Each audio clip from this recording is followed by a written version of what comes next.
My parents tried to sell my country house for my pregnant sister, so I sold it first. And what happened on the porch left everyone speechless. My name is Amanda Peterson, and at 35 years old, I never expected my own parents would try to steal from me. The country house my grandmother left me was my sanctuary, my weekend escape, and the only place that truly felt like home. When I overheard my parents planning to sell it for my pregnant sister, Cassandra, something broke inside me. I made a decision that day that would change our family forever. Let me tell you what happened. Growing up, my grandmother Eliza was my rock. While my parents were busy fawning over my younger sister, Cassandra, Grandma Eliza showed me what true unconditional love felt like.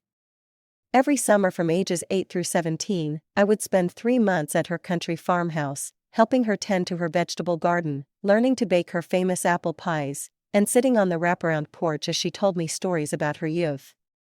During those precious summers, she taught me the importance of independence and standing up for myself. Amanda, she would say, her weathered hands folding mine, never let anyone take advantage of your kind heart, not even family, especially family. At the time, I thought she was just sharing general wisdom. I had no idea how prophetic those words would become. The country house itself was a charming 3-bedroom farmhouse sitting on 2 acres of land about 90 minutes from the city where I worked as a real estate agent. It was built in the 1940s with solid oak beams, hardwood floors that creaked in all the right places, and windows that caught the morning light perfectly. The property included a small apple orchard, a vegetable garden space, and a detached garage that Grandma had converted into a studio for her painting hobby. When Grandma Eliza passed away 5 years ago, I was devastated. She was 88, and while her death was not unexpected, the pain of losing her hit me harder than I could have imagined. During the reading of her will, I was surprised to learn she had specifically left the country house to me along with a letter explaining her decision. My dearest Amanda, the letter read. I am leaving this house to you because you are the only one who truly loves it as I did. I have watched you connect with this land since you were a little girl. This house has stories in its walls, and I know you will honor them and add your own chapters. This is not just a piece of property. It is a piece of who you are. My parents seemed supportive at first. They had their own comfortable home in the suburbs and had never shown much interest in the old country place, as they called it. My sister Cassandra, 28 years old and always the golden child, was too focused on city life to care about a house that did not have shopping malls within walking distance. Over the past 5 years, I poured my heart, soul, and a significant portion of my savings into preserving and improving the property. Every weekend I could manage, I would drive out Friday evening and return Sunday night, my spirit recharged by the peace I found there. The contrast between my sister and me could not have been more stark. While I had built a stable career as a real estate agent, eventually becoming one of the top sellers at my firm, Cassandra bounced between jobs, relationships, and apartments. Our parents constantly made excuses for her free spirit and artistic temperament, while my practical nature and work ethic were simply expected rather than celebrated. Your sister is sensitive, my mother would say whenever Cassandra quit another job because her boss did not understand her. Meanwhile, my 60-hour work weeks and professional achievements were acknowledged with brief nods and quick subject changes. Despite this imbalance, I maintained a cordial relationship with my family. Sunday dinners at my parents' house were a monthly tradition, though I often felt more like an observer than a participant as conversations centered around Cassandra's latest drama or my parents' social circle. Everything changed 3 months ago when Cassandra announced she was pregnant. Her boyfriend Tyler, whom she had been dating for just under a year, sat uncomfortably at the dinner table as my sister shared the news. My parents were initially shocked, then quickly transitioned to ecstatic about their first grandchild. This changes everything, my mother declared, squeezing Cassandra's hand across the table. You two need to start preparing for this baby. I offered my genuine congratulations, though I had private concerns about my sister's readiness for parenthood given her unstable lifestyle. Those concerns proved warranted when, over the following weeks, the subject of the couple's living situation became a frequent topic. They cannot possibly stay in that tiny 1-bedroom apartment with a baby, my mother fretted during one Sunday dinner. Rent is so expensive these days, my father added, looking meaningfully in my direction. It is hard for young people starting out. I sensed the conversation was heading toward an ask for financial help, which would not be the first time. Over the years, I had loaned Cassandra money for various emergencies, none of which had ever been repaid. Given my stable income, I had already resigned myself to the likelihood of being asked to contribute to my future niece or nephew's needs. What I did not anticipate was how far my family would go in their expectations. It was during one of our Sunday family dinners about 2 months after Cassandra's pregnancy announcement that I accidentally discovered their plan. I had excused myself to use the bathroom and was walking back down the hallway when I heard my father's voice from the kitchen. "I think we should list the country property next month. Spring is the best time to sell, and we could get top dollar in this market." I froze mid-step, thinking at first he must be discussing one of his own investment properties. My father had dabbled in real estate over the years, though he had always refused my professional advice. "Do you think Amanda will fight us on it?" my mother responded, her voice hushed but clear enough for me to hear. The mention of my name sent a chill through me. They could not possibly be talking about my house, I thought. The house that was legally mine, left to me in my grandmother's will, which I had been maintaining and improving with my own money for 5 years. "She has to understand," my father continued. "Cassandra is starting a family. She needs her own place, not some cramped apartment. Besides, Amanda does not even live there full time. It is just sitting empty most of the week." I felt my hands begin to shake as the reality of their conversation sank in. They were planning to sell my house, my inheritance, my sanctuary without even discussing it with me, as if it were a communal family asset rather than my personal property. "We should bring it up after dessert," my mother suggested. "Emphasize how important this is for the baby. Amanda has always been reasonable." By reasonable, I knew she meant compliant. The perfect daughter who never caused trouble. Who went along with family decisions without protest, the reliable one who could be counted on to sacrifice for her sister as I had been doing my entire life. I must have made some sound because the conversation abruptly stopped. Gathering myself, I walked into the kitchen with what I hoped was a neutral expression. "Need any help with dessert, Mom?" I asked, my voice surprisingly steady despite the storm brewing inside me. "No, dear, just getting the coffee ready. Go sit down. We will be right there." I returned to the dining room where Cassandra was showing Tyler something on her phone, both laughing. My sister looked up at me with a smile that now seemed calculating rather than warm. "Everything okay, sis? You look weird." "Just tired from work," I replied, taking my seat. When my parents returned with coffee and my mother's apple pie, I waited for them to broach the subject. Part of me hoped I had misheard or misunderstood, that they could not possibly be planning what I thought they were. My father cleared his throat after serving the pie. "Amanda, we wanted to discuss something important with you. It is about your grandmother's house." "My house?" I corrected quietly. He blinked momentarily, thrown off script. "Yes, well, technically, but we have been thinking about Cassandra's situation." My mother jumped in, her voice taking on the syrupy tone she used when trying to persuade someone. "Your sister is going to have a baby, Amanda." "And?" I prompted, a coldness settling in my chest. "And we think the most sensible solution would be to sell the country house," my father stated plainly. "It would provide enough money for a down payment on a nice apartment for Cassandra and Tyler, something with 2 bedrooms in a good school district." I stared at them, waiting for some acknowledgement of the audacity of what they were proposing. None came. "That house belongs to me," I said slowly. "Grandma left it to me in her will. I have been paying the taxes, the insurance, the maintenance. I have put thousands of dollars of my own money into renovations. And no one is saying you have not done a lovely job with it," my mother rushed to add. "But be practical, Amanda. You only go there on weekends. Your sister needs a home every day. So buy her one," I replied, my voice hardening. "Why does it have to be my house that gets sold?" "Because we do not have that kind of money just sitting around," my father snapped, his reasonable facade cracking slightly. "This is about family helping family." "Your sister is pregnant," my mother added, as if I could have somehow forgotten this fact. Do not you care about your niece or nephew growing up in a good environment?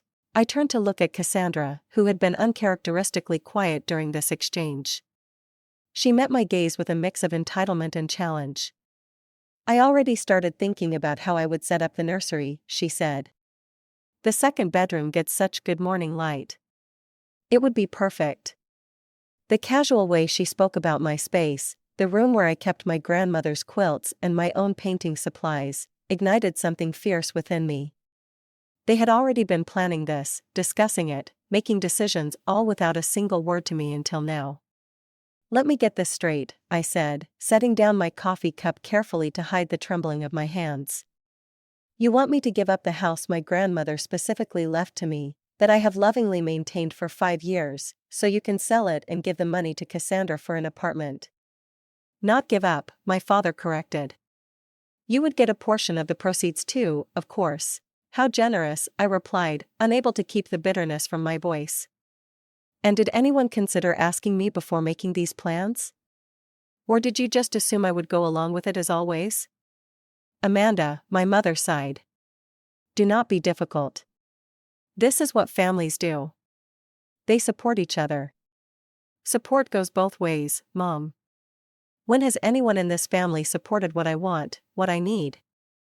A tense silence fell over the table. This was not how our family operated. Open conflict was avoided, particularly when it came to Cassandra getting her way. Tyler, looking deeply uncomfortable, finally spoke up. Maybe we should discuss this another time when everyone is calmer. There is nothing to discuss, I said, standing up. The house is mine. I will not be selling it. Not now, not ever. Amanda, my mother gasped. Sit down. We are not finished. I am, I replied, grabbing my purse. Thank you for dinner. As I headed for the door, my father called after me. Think about it. At least family has to come first. I paused with my hand on the doorknob. That is exactly what I am doing. I left without another word, the slam of the door behind me punctuating my exit in a way that was deeply out of character for the accommodating daughter I had always been. As I sat in my car, hands gripping the steering wheel, I realized they had fully expected me to eventually agree. After all, I always had before. Not this time. The next weekend I drove to the country house with a heaviness in my heart I had never associated with this place before. For 5 years, crossing the threshold of the old farmhouse had always brought an immediate sense of peace. Now, as I unlocked the door and stepped inside, I felt the weight of my family's betrayal accompanying me. I walked through each room, slowly taking in details I had come to love. The kitchen with its vintage 1950s mint green refrigerator that I had specially restored. The living room with the stone fireplace where my grandmother and I had spent countless evenings playing cards and talking about life. The master bedroom where I had carefully preserved the hand-carved bed frame my grandfather had made as a wedding gift for my grandmother. Out on the wraparound porch, I sat in my grandmother's rocking chair and tried to imagine this place belonging to strangers. The thought brought physical pain. This house was not just wood and nails and property value. It was memories and connection and the only place where I truly felt my grandmother's presence. My phone had been buzzing consistently since I left my parents' house the previous Sunday. I had responded minimally, sending only brief texts assuring them I was fine but needed space. Now, as I sat on the porch watching the sunset paint the sky in shades of orange and pink, my mother called again. Amanda, she began without preamble when I answered. I wish you would stop this sulking. We are trying to have a serious family discussion.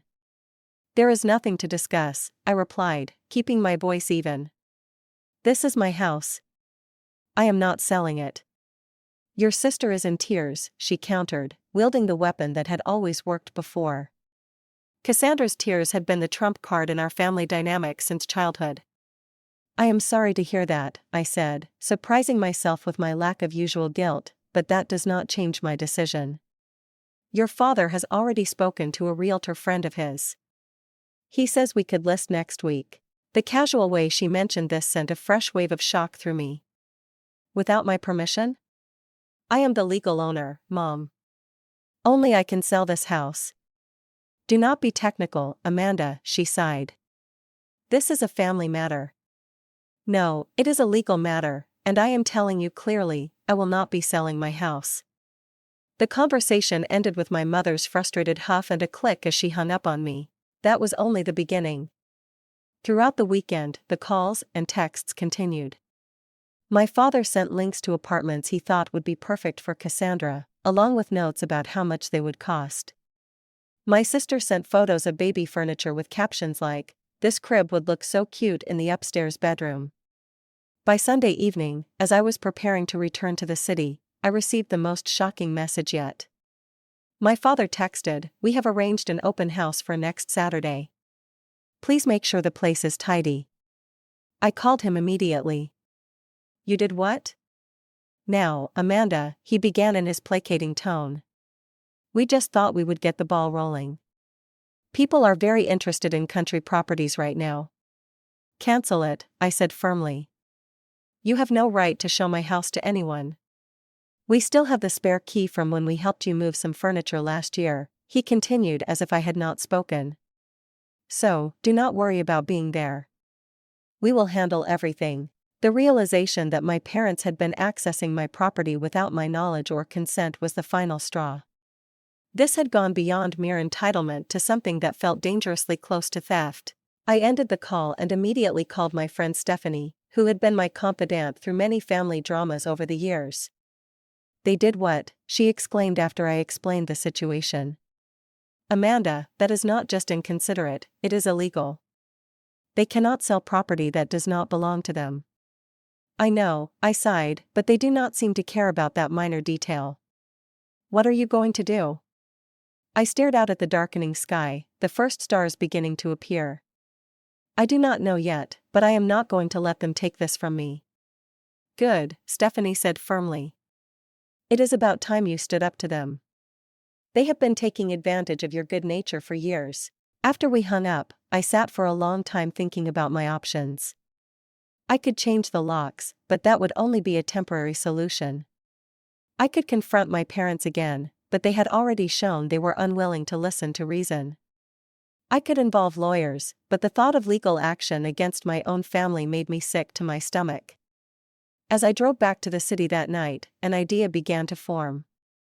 It was extreme, perhaps even a bit vindictive, but the more I thought about it, the more it felt like my only option for taking control of the situation.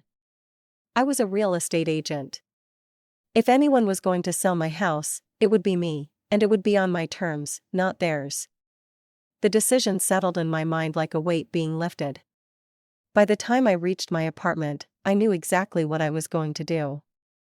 My parents wanted to sell my house for Cassandra.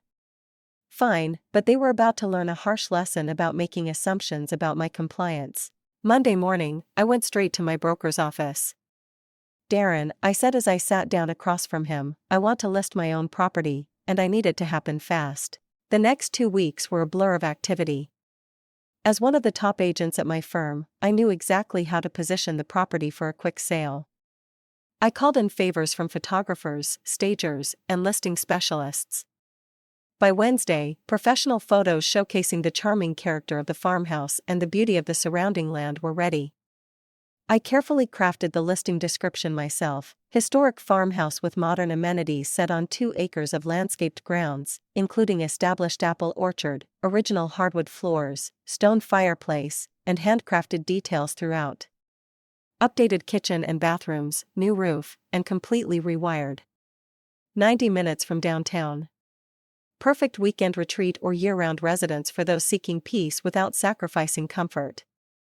I deliberately priced it slightly below market value, knowing this would generate immediate interest. While I wanted a quick sale, I was not desperate enough to give the property away. The current market for country homes was strong, with city dwellers increasingly looking for escape properties within commuting distance. My broker Darren raised an eyebrow at my urgency but asked few questions. We had worked together long enough for him to trust my judgment, even if he sensed there was more to the story than I was sharing. "Any special requests for showing protocols?" he asked as we finalized the listing agreement. "Yes," I replied. "No public open houses." Qualified buyers only with proof of funds or pre-approval. And I want to personally approve every showing. This would allow me to control who saw the property and when, reducing the chances of my parents or sister finding out prematurely. I had been deliberately vague in my communications with them over the past few days. Not outright lying, but certainly not volunteering information about my plans. When my father texted asking if I had come to my senses yet, I simply replied that I was thinking things through. When my mother called to say the realtor friend wanted to come by on Thursday to take measurements, I told her I had a client at the house that day and it would not be possible. Not untrue, as I would indeed be there with a photographer. The listing went live on Friday morning, marked as private, so it would be visible only to agents and their clients, not on public websites where my family might stumble across it. By noon, we had 6 showing requests. I carefully scheduled these for Saturday, knowing my parents would be at a charity golf event they had mentioned at dinner. I took the day off and drove out early to prepare the house, making sure every detail was perfect. The first 2 couples were pleasant but not seriously interested. The third, a pair of artists looking for a studio space, loved the property but were clearly stretching their budget. The fourth and fifth were investors looking for vacation rentals, which made my heart sink at the thought of my grandmother's beloved home being turned into an Airbnb. The final appointment of the day was with Gabriel Jackson, a successful businessman in his mid-40s who was looking for a private retreat away from his high-pressure job in the city. From the moment he walked through the door, I could see his genuine appreciation for the character of the house. "This craftsmanship," he said, running his hand along the oak banister of the staircase. "You do not see work like this anymore." As I showed him around, Gabriel asked thoughtful questions not just about the practical aspects of the property, but about its history and character. When we reached the studio in the converted garage, he spent a long time looking at the space. "My late wife was a painter," he explained quietly. "She always wanted a studio with north light like this." There was something in his manner, a respect for the property and its significance that reminded me of my own attachment to the place. When he asked if we could sit on the porch for a few minutes before he left, I agreed. "This is a special property, Amanda," he said as we sat in the rocking chairs overlooking the orchard. "I can tell it means a great deal to you." I hesitated, then found myself explaining the situation. Not the full family drama, but enough for him to understand that selling was a difficult decision for me. "My grandmother left it to me," I said. "I always thought I would keep it forever, but circumstances have changed." Gabriel nodded thoughtfully. "If I were to make an offer, would it give you some peace to know that I would care for this place as you have? I would not tear it down or subdivide the land. I just want somewhere quiet to read books and watch the seasons change." By the time he left, I had a feeling he would be making an offer. Sure enough, his agent called mine within 2 hours. The offer was clean, for the full asking price, with a request for a quick closing but flexible occupancy to give me time to say goodbye to the house properly. I accepted immediately. The next 2 weeks were a whirlwind of paperwork, inspections, and surreptitious packing. I told my family I was busy with a big listing at work, which was not entirely untrue. I avoided Sunday dinner, claiming client obligations.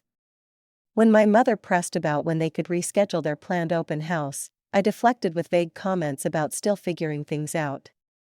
In truth, I was carefully removing personal items from the country house, focusing on things with sentimental rather than monetary value. My grandmother's handwritten recipe cards, the quilt she had made for my high school graduation, family photographs that could not be replaced. I worked with my attorney to ensure all the paperwork was impeccable, leaving no possible legal challenges. The property was unquestionably mine to sell, my name alone on the deed since my grandmother's estate had been settled 5 years earlier. My parents had absolutely no legal claim to it whatsoever, despite their apparent belief that family assets were communal regardless of legal ownership.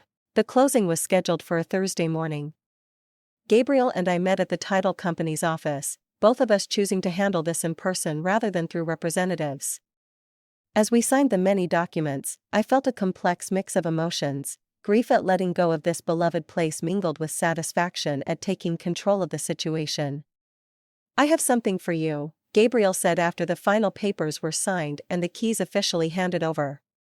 He reached into his briefcase and pulled out a business card. This is my personal contact information.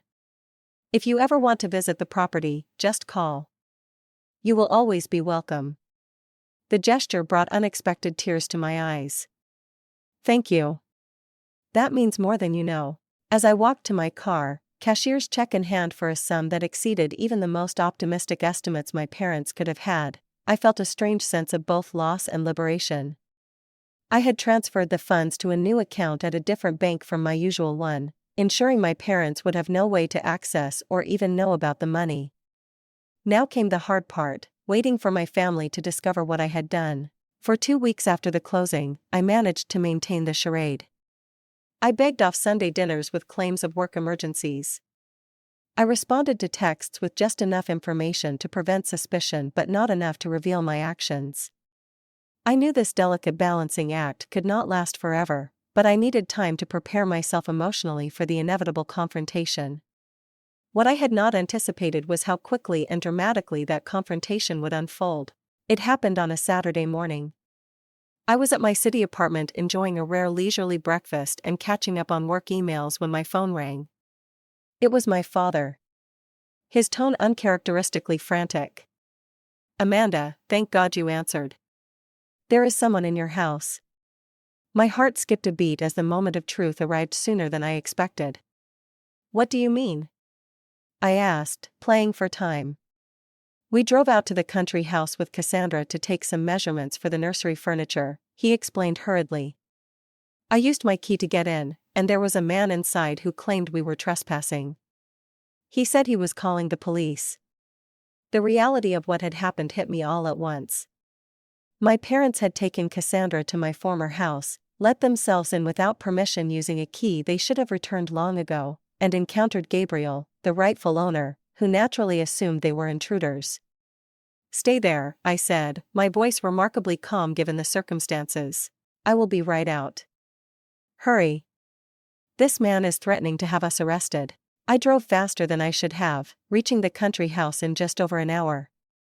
As I pulled up the gravel driveway, I saw a surreal tableau: a police car parked behind my parents' SUV, my mother sitting on the porch steps looking shell-shocked, my father gesticulating wildly to a patient-looking officer, Cassandra crying in the front seat of their vehicle, and Gabriel standing calmly near the police car. As I got out of my car, all eyes turned to me. "Amanda," my father called out, relief evident in his voice. "Tell this officer this is your house, and we have permission to be here." I walked slowly toward the group, the weight of the moment pressing down on me. This was it, the point of no return. "Actually," I said clearly, "this is not my house anymore. I sold it 2 weeks ago to Mr. Jackson. He is the legal owner now." The silence that followed was absolute. Even Cassandra's sobs from the car momentarily ceased. My father's face went from relief to confusion to dawning horror in the span of seconds. "What are you talking about?" my mother finally managed, rising from the porch steps. "You cannot have sold the house. We were going to sell it for Cassandra's apartment." The officer looked between us with growing understanding. "Ma'am," he addressed my mother, "are you saying you entered this property without the owner's permission?" No, my father interjected quickly. "This is a family misunderstanding. Amanda, tell them this is all a mistake." I looked at Gabriel, who gave me a small nod of support. "There is no mistake," I said firmly. "I sold the house to Mr. Jackson 2 weeks ago. The sale has been recorded with the county. My parents and sister no longer have any right to access this property." "That is impossible," my mother exclaimed. "You cannot have sold it without telling us." "We had plans." "Your plans," I corrected, "not mine. You decided what would happen to my property without consulting me. You scheduled viewings without my permission. You kept a key without my knowledge. And today you broke into a house that no longer belongs to me." My father's face had turned an alarming shade of red. "You had no right." "I had every right," I countered. "The house was mine legally, morally, in every way that matters." The officer, clearly uncomfortable with the family drama unfolding before him, cleared his throat. Based on what I am hearing, it sounds like these folks, he gestured to my parents, entered the property illegally, albeit under a misunderstanding. Mr. Jackson, do you want to press charges for trespassing? Gabriel shook his head. No, that will not be necessary as long as they leave now and understand they cannot return without an invitation. My father looked like he might argue further, but my mother tugged at his arm. Let us go, Robert. Not here. Not like this. As they turned toward their car, Cassandra finally emerged. Her face streaked with tears and twisted with fury. How could you do this to me? She screamed, storming toward me. To my baby? You knew we needed this house. You needed a place to live, I replied, keeping my voice level. Not specifically this house, not my house. You are so selfish. You have always been jealous of me, and now you are taking it out on my innocent child. My father had to physically guide her back to the car as she continued to shout accusations. Through the open window, I could hear her sobbing that I had ruined everything and never cared about family. As they drove away, the officer tipped his hat. I will file a report about the incident, but since there is no desire to press charges, this should be the end of it. I would recommend changing the locks if you have not already, sir. Already done, Gabriel assured him. Thank you for your help. When the police car had gone, Gabriel and I stood awkwardly in the driveway. I am sorry about that, I said finally. I should have warned you something like this might happen.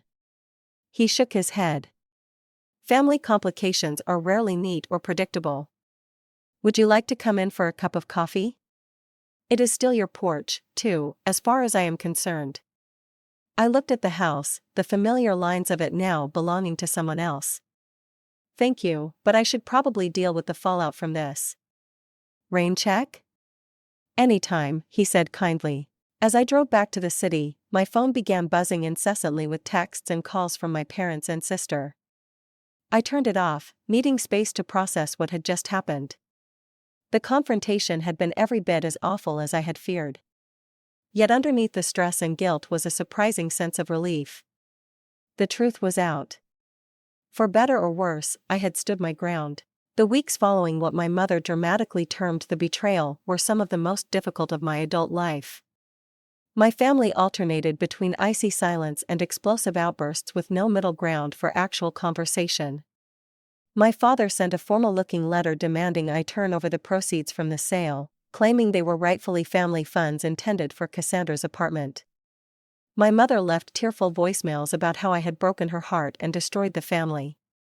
My sister blocked me on all social media and told mutual friends I had abandoned her in her time of need. Extended family members soon got involved, having heard wildly varying versions of the story. My Aunt Carol called to ask if it was true I had sold the family homestead out from under everyone. My cousin Patrick texted to say he thought I had done the right thing standing up for myself, but he was in the minority. The narrative being spread was that I, the selfish career woman, had callously disregarded the needs of my pregnant sister out of spite and greed. Few seemed interested in hearing my side, that the house had been legally mine alone, that I had maintained it for years with no help from anyone, that my family had attempted to appropriate it without my consent. There were moments I questioned my decision, wondering if I should have found some compromise. Perhaps I could have loaned Cassandra money for a down payment while keeping the house. Maybe I could have sold it and split the proceeds more equitably. The guilt would creep in during quiet moments, making me wonder if I had overreacted. Then I would remember the entitlement in their voices as they discussed selling my property as if I had no say in the matter. I would recall my sister's casual assumption that the bedroom where I kept my most precious possessions would become her baby's nursery. I would think of my grandmother's letter entrusting the house to me specifically because she knew I would honor its history and significance. About a month after the confrontation, I received an unexpected message from Tyler, Cassandra's boyfriend and the father of her baby. Can we meet for coffee? Just you and me. There are some things you should know. Curious and a bit wary, I agreed to meet him at a cafe halfway between my office and his workplace. When he arrived, he looked tired and stressed, the impending responsibility of fatherhood clearly weighing on him. "Thanks for coming," he said as he slid into the booth across from me. "Cassandra would kill me if she knew I was talking to you." "I appreciate you reaching out," I replied. "How is she doing and the baby?" "They are both fine health-wise," he hesitated, stirring his coffee absently. "There are things about our situation that your family has not been honest about." Over the next hour, Tyler shared revelations that shifted my understanding of the entire scenario. Contrary to the impression my parents had given, he and Cassandra were not in dire financial straits. Tyler had a stable job in IT with good benefits. They could afford their apartment comfortably, and while it was small, it was in a good neighborhood with excellent schools nearby. "I never wanted your house," he admitted. I was shocked when Cassandra told me that was the plan. I kept saying we could save for our own place, but she insisted her parents had promised they would take care of everything. Moreover, Tyler revealed that he had been deeply uncomfortable with how I was being treated throughout the situation. "The way they talked about you when you were not around, like you owed them this massive favor and were being difficult for not immediately agreeing, it did not sit right with me." Most surprisingly, Tyler confessed that he had been saving for a down payment on a modest condo for over a year. "I wanted it to be a surprise for when the baby came, but now I do not know if that is what Cassandra even wants. She keeps talking about the house she lost, as if it was already hers." This conversation prompted me to do some investigating of my own. Using my connections in real estate, I discovered my parents had refinanced their own home 6 months earlier, taking out considerable equity. They certainly had the means to help Cassandra with housing if they chose to without involving my property at all. The pieces were falling into place. This had never been about Cassandra desperately needing housing. It had been about my parents wanting to appear generous and supportive without spending their own money. They had seen my inheritance as an easy solution, a family resource to be redistributed as they saw fit rather than my personal property. When I brought this information to my friend Stephanie, she was unsurprised. "They have always treated you like the responsible one who should sacrifice for everyone else," she pointed out. "They probably never imagined you would stand up to them like this." The rift in my family deepened as weeks turned into months. Sunday dinners were a thing of the past. Holiday plans remained uncertain. My mother had begun telling family friends that I was going through something and they should pray for me to come back to my senses. My father took a more direct approach, sending increasingly stern emails about my obligations and duty to family. When I did not respond as he wished, he attempted to involve mutual acquaintances as mediators, most of whom were wise enough to stay out of the conflict. Cassandra, now showing visibly in her pregnancy, weaponized her condition at every opportunity. Through mutual friends, I heard she was telling anyone who would listen that I was so jealous of her having a baby that I had sabotaged her chance at a proper family home. The most painful aspect was how little interest any of them showed in understanding my perspective. Not once did my parents acknowledge that perhaps they should have consulted me before making plans for my property. Not once did my sister express appreciation for the years I had spent maintaining the house they had all suddenly decided should be hers. It was as if my feelings, my autonomy, and my legal rights were simply inconvenient obstacles to their plans rather than valid considerations deserving of respect. Yet, as difficult as this period was, it was also strangely clarifying. For the first time, I was seeing my family dynamic with absolute clarity, unfiltered by the desire to keep peace at any cost. I was learning to set boundaries even when they brought conflict. I was discovering that I could withstand disapproval without crumbling. In quiet moments, I sometimes thought of my grandmother and wondered what she would make of all this. The more I reflected, the more I became convinced that her decision to leave the house specifically to me rather than to the family generally had been deliberate. Perhaps she had recognized tendencies in my parents that I had been too close to see clearly. "Never let anyone take advantage of your kind heart," she had told me. Not even family, especially family. Now I understood exactly what she had meant. 6 months passed with minimal contact between me and my immediate family. I threw myself into work, set new sales records at my firm, and slowly adjusted to weekends without my countryside retreat. I maintained occasional text communication with Tyler, who provided brief updates about Cassandra's pregnancy and their preparations for the baby. During this time, I used a portion of the money from the house sale to make some sound investments, working with a financial advisor to create a diverse portfolio. I also found a small but charming condo closer to the city with a balcony large enough for container gardening, a poor substitute for the orchard I had loved, but better than nothing. Occasionally I would receive a text from Gabriel with a photo of the country house, a new flower blooming in the garden or fresh snow on the roof. True to his word, he had preserved the character of the place while making it his own. These messages were bittersweet but ultimately comforting, knowing my grandmother's beloved home was in caring hands. My extended family began to reach out individually as the months went by. My Aunt Deborah, my mother's sister, invited me to lunch and actually listened to my version of events without judgment. My cousin Elizabeth included me in her wedding plans despite my mother's apparent objection. Slowly, I was rebuilding connections on new terms based on mutual respect rather than obligation. Then came the news that Cassandra had given birth to a healthy baby girl, Lily. The announcement came not from my sister or parents, but from Tyler, who sent a simple text with a photo of their daughter. "Thought you would want to know you are an aunt." The tiny face in that image stirred something in me. A reminder that despite everything, this innocent child was my blood relation, my niece. Whatever conflicts existed between the adults in the family, they were not her fault. After careful consideration, I made a decision that felt right. I set up a college fund for Lily using a portion of the proceeds from the house sale. I arranged it through a trust so that the money could only be used for educational expenses, not accessed by my sister or parents for other purposes. I sent Tyler the documentation and a small gift for the baby, a soft blanket similar to one my grandmother had made for me. His reply was immediate and grateful. "This means a lot. Cassandra may not say it now, but someday she will appreciate what you have done." Whether that was true remained to be seen, but I had not done it for appreciation. I had done it because it aligned with my values and honored the legacy of generosity my grandmother had shown me. 2 weeks later, I received an unexpected call from my mother. Her voice sounded older, more subdued than I remembered. "Tyler told us what you did for Lily," she said after an awkward greeting. "That was thoughtful of you." "She is my niece," I replied simply.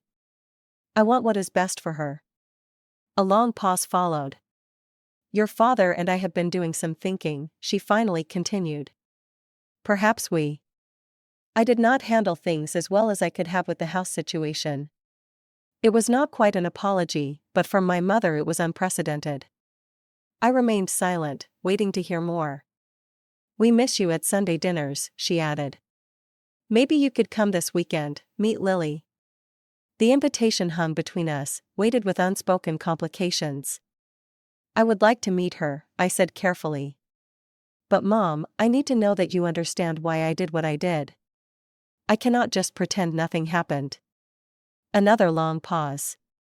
"I cannot speak for your father or sister," she said finally. "But I have come to see that we should have respected that the house was yours. We should have asked, not assumed." It was a small acknowledgement, but significant coming from a woman who had never admitted fault in my memory. "Thank you for saying that," I replied, my voice softening. "It means a lot." That Sunday dinner was tense but civil.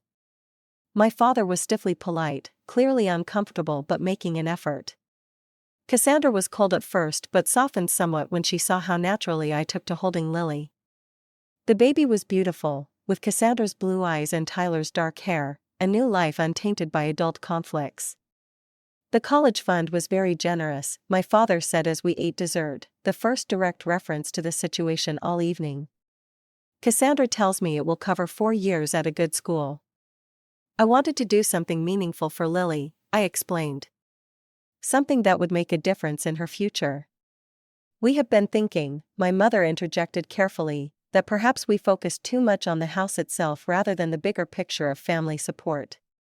Your father and I have decided to help Tyler and Cassandra with a down payment on a condo they found. One they can afford the monthly payments on themselves." This was new information, and judging by Cassandra's expression, a recent development. "That sounds like a good solution," I replied. "It is what we should have done from the beginning," my father admitted gruffly, the closest he would likely come to acknowledging his error. As the evening progressed, I found myself sharing a quiet moment with Cassandra on the porch while she rocked Lily to sleep. "I was really angry at you," she said softly, not looking at me. "I felt like you chose a house over me and my baby." "That was never the choice," I replied. "I felt like my autonomy, my right to make decisions about my own property, was being completely disregarded. Like what I wanted did not matter." She was silent for a moment. "I guess I never thought about it from your perspective. Mom and Dad always made it sound like the house was kind of a family asset. And since I needed it more than you." "But that was never theirs to decide," I pointed out gently. "Just like I would never presume to make decisions about your life or property without consulting you." She nodded slowly, looking down at her sleeping daughter. "Motherhood is making me think differently about a lot of things, about boundaries and respect. I want Lily to grow up knowing her opinions matter, that no one has the right to make decisions for her without her consent." "That sounds like excellent parenting," I said, genuinely impressed by this glimpse of maturity from my sister.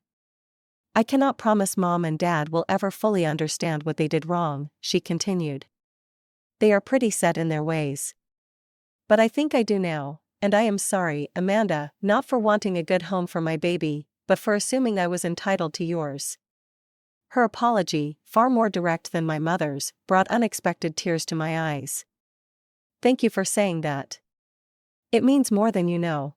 In the months that followed, our family began a slow, sometimes awkward healing process. Sunday dinners resumed, though now they often took place at my new condo or at Tyler and Cassandra's apartment. My parents never fully acknowledged the extent of their overstepping, but they made efforts to show respect for my boundaries in other ways. I maintained my friendship with Gabriel, occasionally accepting his invitation to visit the country house. It was different now, seeing it as a guest rather than an owner. But there was healing in that, too. A reminder that letting go did not have to mean losing everything. As Lily grew from newborn to infant to curious crawler, she became a bridge between previously fractured relationships. It was impossible to hold grudges while watching her discover the world with wide-eyed wonder. Through her, I found a new connection to my sister, a shared investment in the future that transcended past conflicts. My grandmother had been right all along. Family was important, vital even, but healthy family relationships required respect, boundaries, and the courage to stand firm when those boundaries were crossed. The house she had left me had ultimately taught me that lesson in unexpected ways. In the end, I did not regret selling the country house. What I had gained, painful though the process had been, was something more valuable. The knowledge that I could stand up for myself even against those I loved most and emerge stronger on the other side. Family love, I had learned, should never require the sacrifice of your self-respect.